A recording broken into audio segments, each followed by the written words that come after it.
नमस्कार। आज हम एक ऐसे देश की बात करने वाले हैं जहां विरोधाभास ही उसकी पहचान है। एक ऐसी जगह जहां प्रकृति और प्रगति का एक कमाल का संगम देखने को मिलता है। जी हां, आज हम चल रहे हैं न्यूजीलैंड के सफर पर। जरा सोचिए, एक तरफ तो धधकते हुए ज्वालामुखी हैं और दूसरी तरफ इतनी शांति कि वहां एक भी सांप नहीं रहता। यही वो अनोखापन है जो न्यूजीलैंड को दुनिया के बाकी देशों से बिल्कुल अलग बनाता है।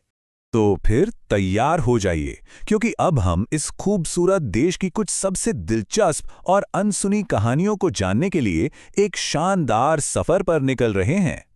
ठीक है, तो शुरू करते हैं।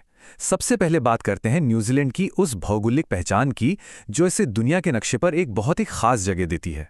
दुनिया में रोज सुबह सूरज की जो पहली किरणें होती हैं ना, वो न्यूजीलैंड की धरती पर ही पड़ती हैं। मतलब हर नए दिन की शुरुआत यहीं से होती है और जाहिर है नए साल का जश्न भी सबसे पहले यहीं मनाया जाता है। अब ये बात थोड़ी हैरान करने वाली है। न्यूजीलैंड दो मुख्य द्वीपों में बटा है, नॉर्थ और साउथ आइलैंड। पर कमाल की बात यह है कि देश की 3/4 से भी ज्यादा आबादी छोटे वाले यानी नॉर्थ आइलैंड पर रहती है, जबकि बड़ा वाला साउथ आइलैंड काफी हद तक खाली है। चलिए, अब अपने सफर में थोड़ा आगे बढ़ते हैं। अब जरा न्यूजीलैंड के समाज और उसकी प्रोग्रेसिव सोच को समझते हैं, जिसने इसे दुनिया के सबसे विकसित देशों में से एक बनाया है। आपको पता है, न्यूजीलैंड हमेशा से ही सामाजिक सुधारों में काफी आगे रहा है। ये दुनिया का पहला देश था जिसने 1893 में ही महिलाओं को वोट देने का अधिकार दे दिया था। और ये सिलसिला यही नहीं रुका। करीब 100 साल बाद 1999 में दुनिया की पहली ट्रांसजेंडर सांसद भी यहीं से चुनी गई। और उस ऐतिहासिक सोच का असर आज भी साफ दिखता है। न्यूजीलैंड में पुरुषों और महिलाओं की सैलरी के बीच का फर्क सिर्फ 5% है, जो इसे जेंडर इक्वालिटी के मामले में दुनिया के सबसे बेहतरीन देशों में से एक बनाता है। यहाँ की सामाजिक स्थिरता भी देखने लायक है। न्यूजीलैंड दुनिया के सबसे कम भ्रष्ट देशों में से एक है। बिजनेस करना यहाँ इतना आसान है कि कोई भी नया बिजनेस सिर्फ एक दिन में रजिस्टर हो सकता है। और तो और, यहाँ अंग्रेजी और माओरी के साथ साथ साइन लैंग्वेज को भी ऑफिशियल भाषा का दर्जा दिया गया है। अच्छा, समाज की बात हो गई। अब जरा देखते हैं कि यहाँ के लोगों की आम जिंदगी कैसी है और देश की इकोनॉमी कैसे चलती है। ये तो शायद कई लोगों ने सुना होगा कि न्यूजीलैंड में इंसानों से ज्यादा भेड़ें हैं, लेकिन आंकड़े सच में चौंकाने वाले हैं।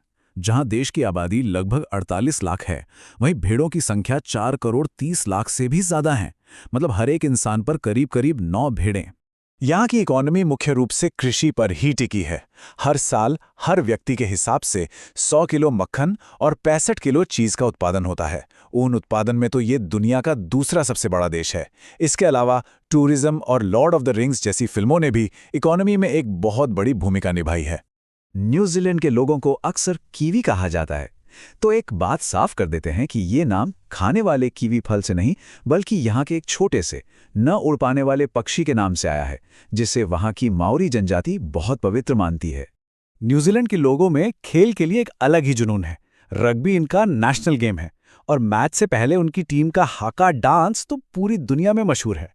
लेकिन मजेदार बात यह है कि यहाँ सबसे पॉपुलर खेल गोल्फ है और यहाँ दुनिया में प्रति व्यक्ति सबसे ज्यादा गोल्फ कोर्सेज भी हैं।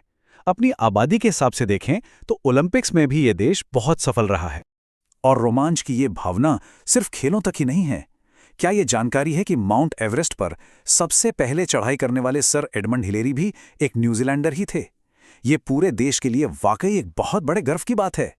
चलिए, अब हमारे सफर के आखिरी हिस्से में चलते हैं, जहां हम न्यूजीलैंड से जुड़ी कुछ और अनोखी और हैरान कर देने वाली बातों पर एक नजर डालेंगे। The Lord of the rings film series, याद है ना? ये पूरी की पूरी सीरीज न्यूजीलैंड की खूबसूरत वादियों में ही शूट की गई थी और इसका देश की इकोनॉमी पर इतना बड़ा असर पड़ा कि सरकार को इसके आर्थिक फायदों को संभालने के लिए बाकायदा एक अलग मंत्री तक नियुक्त करना पड़ा था। अब एक बड़ा ही अजीब सा सवाल है ना? क्या कोई समुद्र तट झूठ बोल सकता है? चलिए, इसका जवाब अगली स्लाइड में ढूंढते हैं। तो जवाब है हाँ, न्यूजीलैंड में एक समुद्र तट है जिसका नाम है 90 माइल बीच, लेकिन असल में इसकी लंबाई सिर्फ 55 मील है। तो एक तरह से ये बीच अपने नाम को लेकर झूठ ही तो बोल रहा है। न्यूजीलैंड की कुछ बातें तो बिल्कुल ही निराली हैं, जैसे कि यहाँ किया नाम का एक तोता पाया जाता है जो गाड़ियों के वाइपर खींचकर ले जाने के लिए कुख्यात है। और शायद ये दुनिया का एकमात्र ऐसा मॉडर्न देश है जिसका 1990 से अपना एक ऑफिशियल सरकारी जादूगर भी है। यहाँ की प्राकृतिक सुंदरता भी बेमिसाल है। दुनिया की सबसे साफ झील ब्लू लेक यहीं पर है। इसका पानी इतना ज्यादा साफ है कि आप 85 मीटर की गहराई तक सब कुछ शीशे की तरह साफ देख सकते हैं। तो इन सभी अद्भुत बातों को जानने के बाद ये सवाल मन में जरूर आता है। कई लोग इसे दुनिया का सबसे खूबसूरत देश मानते हैं। इस सवाल पर सोचेगा जरूर। शायद असली खूबसूरती सिर्फ नज़ारों में नहीं, बल्कि इन सभी अनोखी बातों के मेल में ही छिपी है।